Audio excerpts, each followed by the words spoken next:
Bon match à vous. Allez, bon match. Bon match. Bon match. Bon match. Bon match.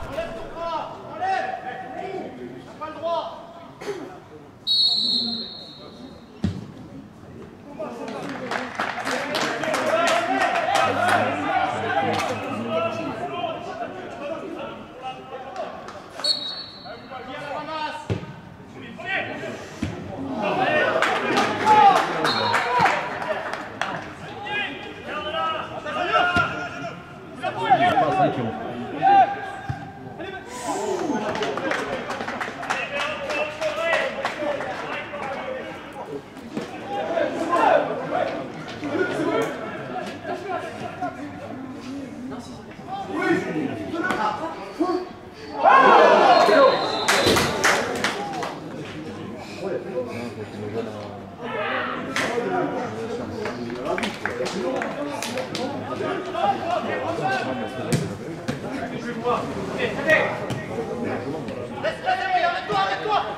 Le premier match intéressant, surtout dans l'état d'esprit. Les joueurs ont fait plus ou moins ce qu'il fallait, donc on avait travaillé 2-3 phases, surtout le bloc équipe et les phases défensives.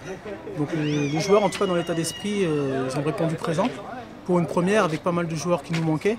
Donc c'est très intéressant, satisfait. Il y a eu, je dirais, 2 mi-temps. Dans la première mi-temps, il y a eu un premier quart d'heure où on a eu un petit peu de mal, où Métropole nous est rentré un peu dedans. Et puis ensuite, on a pris vraiment le dessus dans le jeu pendant les 30 minutes restantes de la première période. Malheureusement, on n'a pas réussi à ouvrir le score. Et ensuite, il y a eu une deuxième mi-temps où on a un petit peu déjoué. Eux ont eu des bons contres. Et puis il y a eu ce but à la 70e où carrément on lance l'attaquant par 2 fois. Donc c'est sûr que c'est un petit peu difficile à encaisser, mais voilà, le résultat est là. Métropole a gagné et je les félicite. Au niveau des prestations individuelles, j'aime bien votre numéro 10 qui s'appelle Mailleux. Oui. Vous pouvez me toucher un mot sur sa prestation, sur son style en fait dans le jeu? Oui, bah c'est un milieu excentré qui a beaucoup de volume de jeu, qui est assez adroit techniquement. C'est un très bon joueur. Mais aujourd'hui, ça n'a pas suffi malheureusement. Le numéro 10 et le numéro 8 aussi. On a ces 2 joueurs qui venaient, bon, je pense que ça se voit qu'ils ont l'expérience. Banuta, j'ai joué avec lui, donc je sais un peu, je le connais un peu. Donc en fait, ils venaient souvent s'intégrer entre les lignes, entre les défenseurs et entre les 6. Donc ils nous ont posé quelques problèmes techniques sur la première mi-temps, parce qu'ils décrochaient, et j'avais pas de 6 qui venaient décrocher derrière. C'est-à-dire qu'ils avaient un peu la liberté de se retourner après et nous poser problème. Donc voilà, après on a essayé de régler ça sur la deuxième. On les a un peu moins vus, mais bon, ils nous ont fait chier. En face, il y avait un bon numéro 10 aussi, je connais, il jouait à Luznac l'an passé. Oui, moi je le connais bien aussi, puisque quand j'étais à Canet, je voulais le récupérer. Ça n'avait pas été possible, c'est Maxime son prénom. Ouais. Et oui, c'est un maître à jouer. Donc il a fait un bon match. Hein. On connaît ses qualités, son pied gauche, sur les coups de pied arrêtés, sur sa dernière passe. C'est quelqu'un qui nous rajoute une petite touche technique. Donc techniquement, ça se voit qu'il est à l'aise, il a l'expérience de la N3. Donc ils rassurent, ils temporisent au milieu de terrain, ce qui laisse la possibilité à nos attaquants pas de se projeter plus facilement parce qu'on arrive à le trouver facilement dans les intervalles. Et c'était un match assez archi techniquement quand même des deux équipes, beaucoup de déchets, non? Ouais, c'est une première, c'est un match qui a beaucoup d'intensité. Donc on est encore dans la phase de préparation, donc forcément moins de lucidité, donc plus de déchets techniques. Oui, il y a eu beaucoup de déchets aussi dans le jeu. Je pense que la solution, moi qui aime le beau jeu, c'était ailleurs un petit peu en jouant par-dessus leur défense ou en utilisant les renversements. C'est ce qu'on a très bien fait pendant les 30 dernières minutes de la première mi-temps. Malheureusement, je vous dis, on n'a pas su ouvrir le score, malgré nos 3-4 occasions très nettes. Et voilà, quand on ne marque pas dans nos temps forts, après, on n'est jamais à la merci d'une erreur. Et c'est ce qui s'est passé, on la paye cash. Et vos ambitions de saison, c'est quoi? C'est de finir le plus haut possible. Les choses sont claires. Saint-Estève a fini 2e l'an dernier. Donc l'objectif, c'est vraiment de tout faire pour accéder. Mais voilà, il faudra qu'on mette d'autres ingrédients si on veut être plus performant. Vous êtes arrivé à l'intersaison dans ce club à Saint-Estève. Oui. Comment vous jaugez votre effectif de joueurs pour cette saison? Je pense qu'on a de la qualité, on est assez nombreux. Mais ce soir, je suis déçu de la prestation de mes joueurs. Je leur ai dit d'ailleurs à la fin. Je pense qu'il faut qu'on ait beaucoup plus de mordant et de cohésion dans le jeu pour être plus efficace à la fois défensivement et offensivement. Puis après, il faut beaucoup plus de rigueur défensive pour ne pas lancer les attaquants adverses. Parce que ça, on le paye cash, quoi. Même si c'est un but de merde, entre guillemets.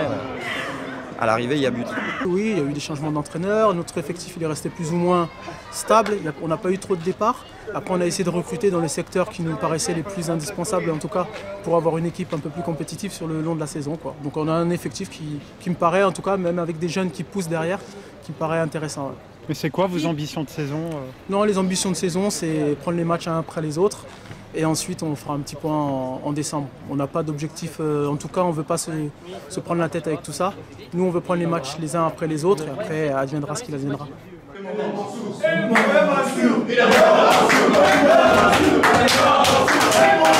Il